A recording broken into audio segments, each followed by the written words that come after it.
Hey, hello guys, welcome back to my channel. My name is Sagar Prajapati, and this video will be talking about how we can create a Spark data frame from Pandas data frame. So sometimes we need to work on the Pandas data frame, and then later on we need to convert that Pandas data frame into the Spark data frame and do the later process, right?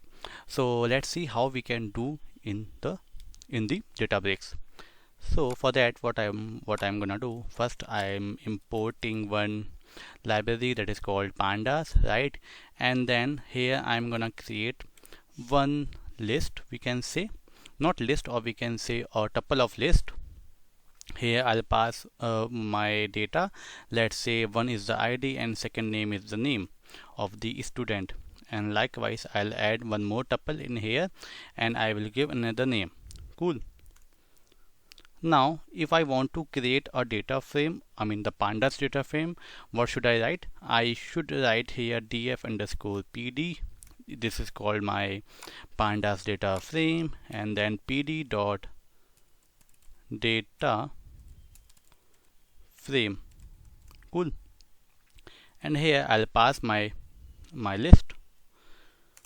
Let's run this, and if I do here display of df underscore pd, then you can see here that we have this data present. Now you might have noticed that the headers are not correct, right? Like we did not pass any header here. That's why it is printing 0, 1, 2 and so on.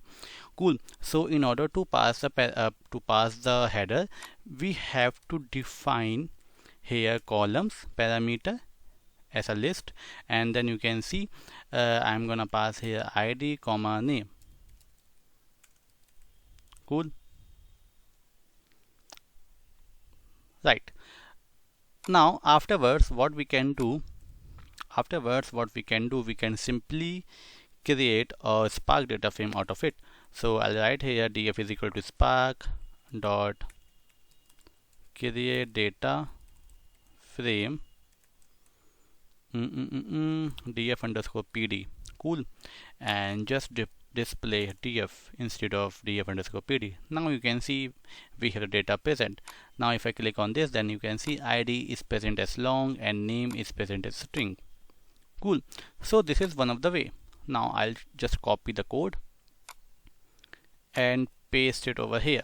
Now you can see you can see like I am passing here the columns in the Pandas data frame. Suppose you forgotten it, and if I run this, then you can see we have the data like this in our Spark data frame, correct?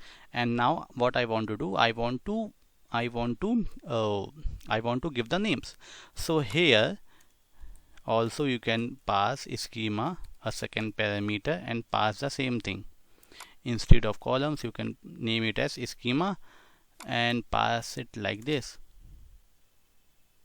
Cool. Both are same. You can see here this id is present as long and name is present as string, and here also here also the id is present as long and name is present as string. Cool. So this is a very short video lecture, I can say, and you have learned how you can convert a Pandas data frame into the Spark data frame. And once we have created a data frame, then you can manipulate your data and then save it. Whatever whatever you have to do, you can just play with this data frame. Cool. So we will meet you in the next lecture. Thank you.